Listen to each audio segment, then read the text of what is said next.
Ahora escucharemos del rabino Schleisler. Buenas tardes, muchas gracias. Brevemente trataré de explicar mi tesis sobre la objeción de conciencia tanto particular, individual, como colectiva, institucional. En primer lugar, y muy brevemente, el tema de los antecedentes. La objeción como desobediencia a un determinado deber jurídico, debido a que su cumplimiento colisiona con la axiología, moral o religión del individuo o de un colectivo determinado, ha sido habiente de una tradición que excede los marcos culturales, estatales, políticos y geográficos modernos. Ya la Biblia describe diversos y múltiples casos como el del patriarca Abraham, negándose a cometer la idolatría ordenada por el rey Nimrod. Las parteras, Shifra y Puá, desobedeciendo al faraón de Egipto y su orden de matar a todo varón recién nacido perteneciente al pueblo de Israel. Así como también profetas como Haniná, Mishael y Azaría, negándose a adorar la estatua erigida por Nabucodonosor. Y si focalizamos en uno de estos primeros y más primigenios episodios bíblicos en el Éxodo capítulo 1, versículos 15 y 16, donde las parteras se niegan a cometer homicidio ordenado por el faraón, vemos que es muy parecido y casi fue el espíritu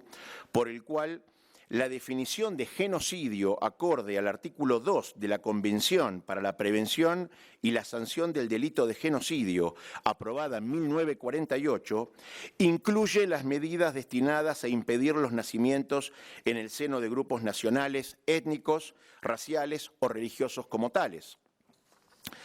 Siglos después, y en una cultura tan distante de la bíblica,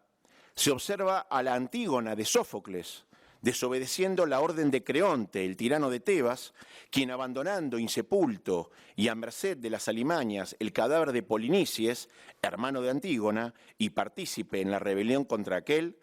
pena capitalmente a todo quien se atreviera a inhumarlo.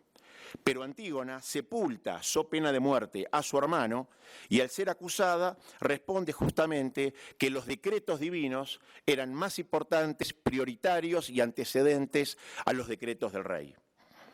Y también el famoso caso y paradigmático caso de Sócrates, frente a una injusticia del Estado, que él determina seguir filosofando aun cuando eso le cueste la vida, porque va a responder más al Dios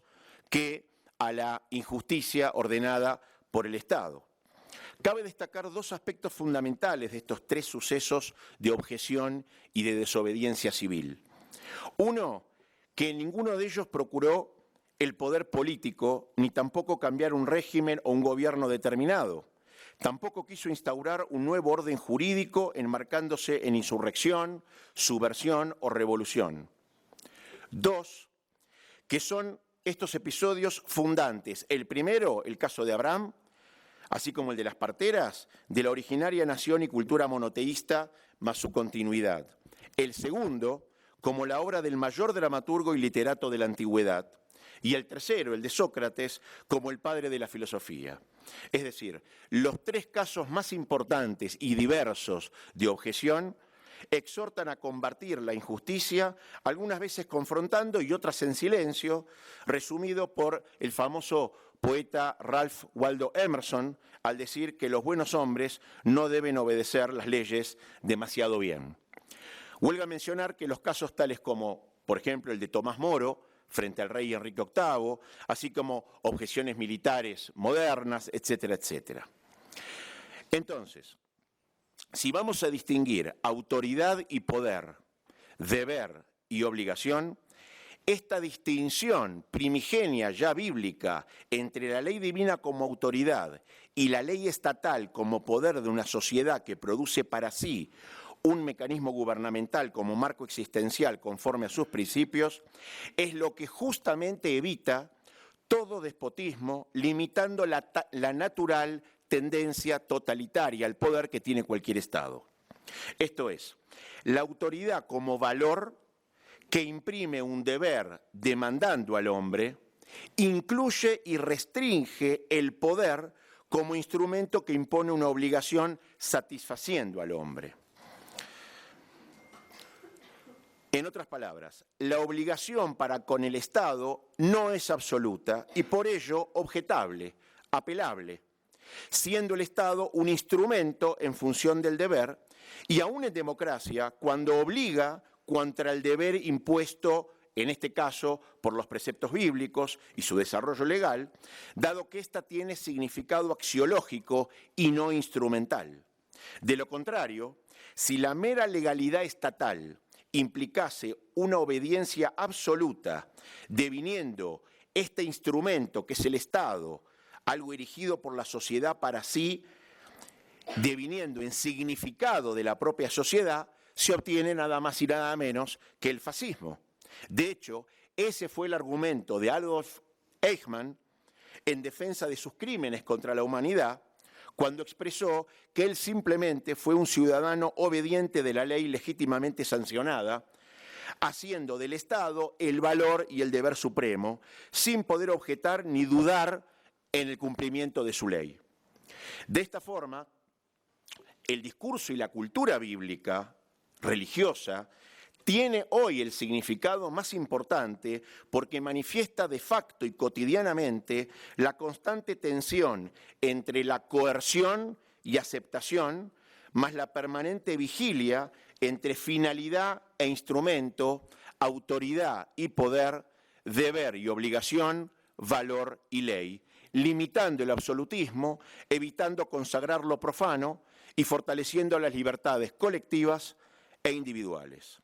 Ahora, esta original distinción entre autoridad, deber y valor frente a poder, obligación y ley fue también siempre considerada desde la filosofía bajo el formato del conflicto entre la axiología personal, individual o colectiva respecto de la ley, cuando esta ley contradice aquella axiología, en este caso religiosa. Desde el individualismo, donde el sujeto se plantea en términos teóricos separado de su contexto, tal como en la filosofía de Hobbes, Locke, Hume, hasta el contextualismo histórico, como en Platón, Aristóteles, Tomás de Aquino, Maimónides, Rousseau, Hegel y hasta incluso Karl Marx, misma transversalidad también se manifiesta en el derecho de objeción, tanto ius naturalista de Grecia y hasta incluso del propio Cicerón, para quienes existe un derecho universal y por ende común a toda la humanidad, el cual es categóricamente superior al derecho positivo, así como también para el moderno constructivismo de John Rawls, o la praxis interpretativa de Ronald Dworkin, o la jurisprudencia analítica de Herbert Hart, e incluso hasta para el ius positivismo de Joseph Raz. Para ellos, asumiendo la artificialidad del derecho, existe siempre un vigente principio de autonomía que surge de Kant, personal,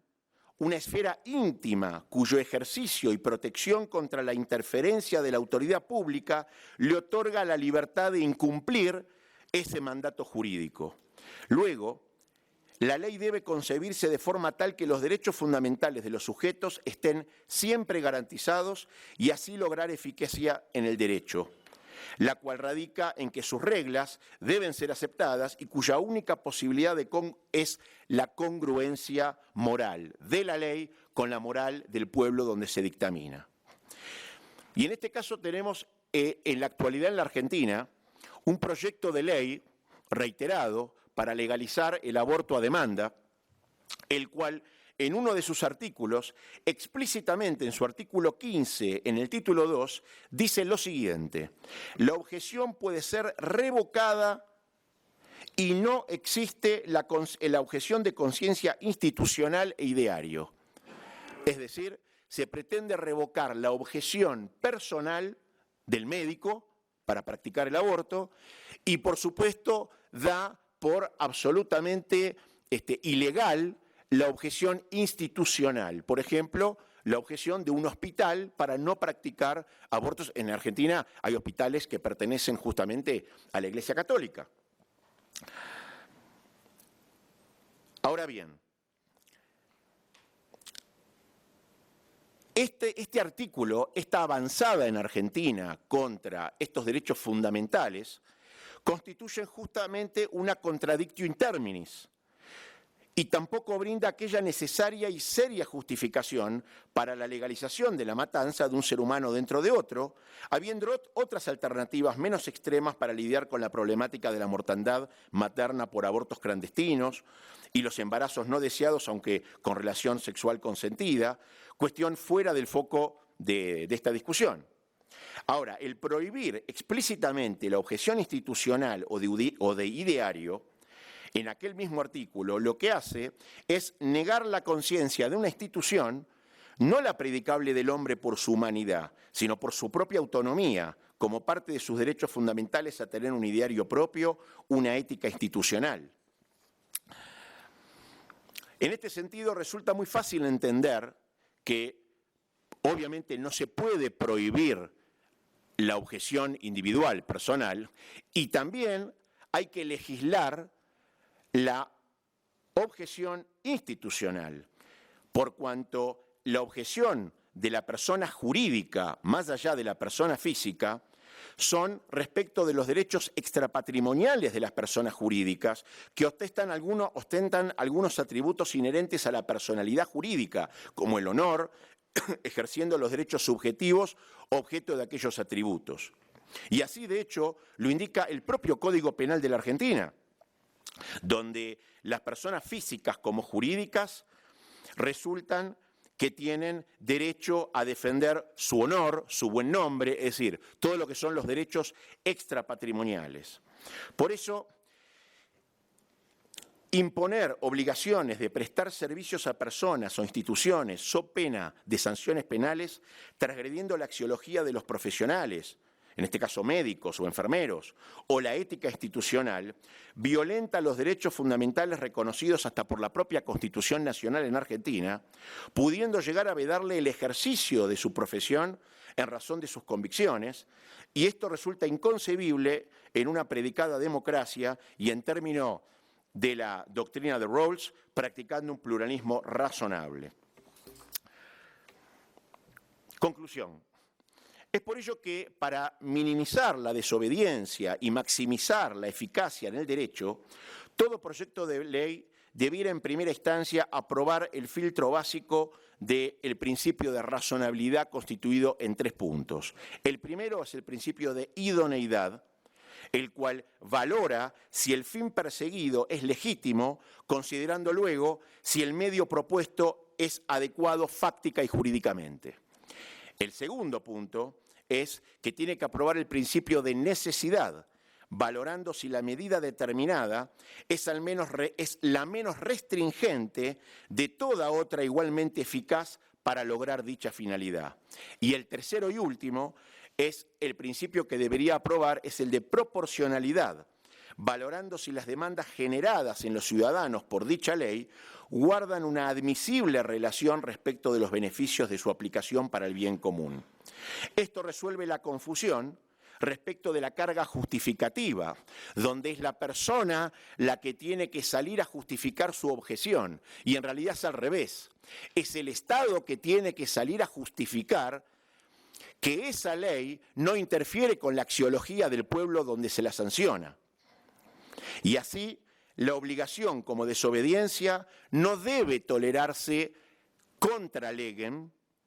a modo de concesión sin consentimiento para resolver conflictos, sino que debe ser respetada secum legem, como una libertad y un derecho fundamental, es decir, un principio de dignidad humana preferible al deber jurídico. En términos del padre del contrato social, Jean-Jacques Rousseau,